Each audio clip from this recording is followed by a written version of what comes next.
বঙ্গালস কিচেনে আপনাদের সকলকে স্বাগত জানিয়ে শুরু করছি আজকের রেসিপি। আমার আজকের রেসিপি আলু এবং ঢ্যাঁড়সের তরকারি, যেটা বানানো ভীষণ সহজ এবং ভাত এবং রুটি দিয়ে খেতে ভীষণ ভালো লাগে। এর জন্য প্রথমে একটি কড়াই গরম করে নিয়েছি, তারপর তাতে কিছুটা তেল দিয়ে দিলাম। সর্ষের তেল গরম হয়ে গেলে এতে আগে থেকে কেটে ধুয়ে রাখা আলুটা দিয়ে দিচ্ছি। আলুটা একটু লালচে করে ভেজে নেব। আলুগুলো লালচে করে ভাজা হয়ে গেছে, এবার এগুলো অন্য একটি পাত্রে আমি তুলে নিচ্ছি। ওই তেলেই দিয়ে দিচ্ছি একটু লম্বা লম্বা করে কেটে রাখা ঢ্যাঁড়স। ঢ্যাঁড়সগুলো আমি একটু লালচে করে ভেজে নেব।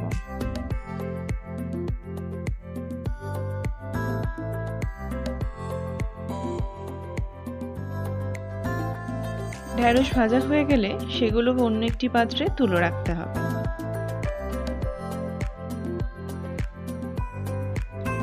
ওই কড়াইতেই আরও একটু তেল দিয়ে দিলাম। এরপর ওর মধ্যে দিয়ে দিলাম একটা শুকনো লঙ্কা এবং কিছুটা গোটা জিরে।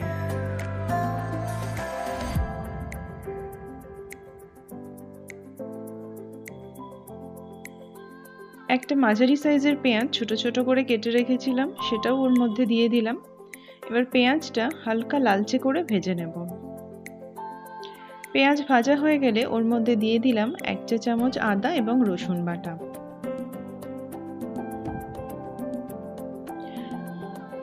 দিয়ে দিলাম 2 থেকে 3টে কাঁচা লঙ্কা কুচি এবং একটা মাঝারি সাইজের টমেটো।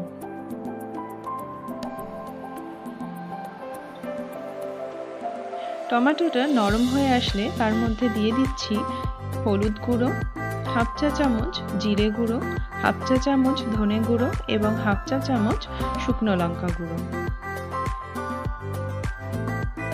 সমস্ত কিছু ভালো মতো মিশিয়ে নিয়েছি।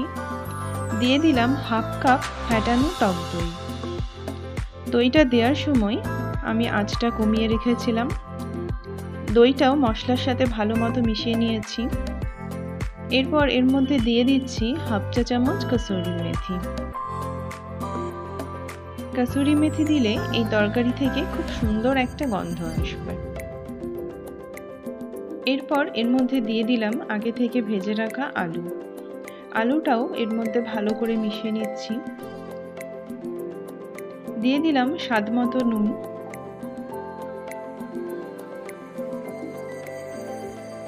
আপনারা আলুটা আগে থেকে সেদ্ধ করে ভেজেও দিতে পারেন।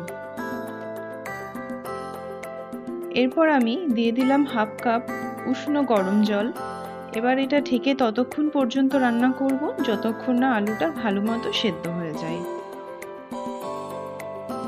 প্রায় 5 মিনিট আমি এটা ঢেকে রেখেছিলাম। আলু ভালো মতো সেদ্ধ হয়ে গেছে। এরপর এর মধ্যে বড় বড় টুকরো করে কেটে রাখা পেঁয়াজটা দিয়ে দিলাম। পেঁয়াজটা ভালো মতো মিশিয়ে নিচ্ছি। প্রায় 2 থেকে 3 মিনিট পর এর মধ্যে দিয়ে দিলাম 1/2 চা চামচ চিনি। সমস্ত উপকরণ ভালো মতো মেশানো হয়ে গেলে আগে থেকে ভেজে রাখা ঢ্যাঁড়সগুলো দিয়ে দেব এবং কিছুক্ষণ কম আঁচে ভালো মতো মেশালেই এই তরকারি একদম তৈরি হয়ে যাবে। আমার এই রেসিপি যদি আপনাদের ভালো লাগে অবশ্যই লাইক কমেন্ট করবেন এবং আমার চ্যানেলকে সাবস্ক্রাইব করতে ভুলবেন না। ধন্যবাদ।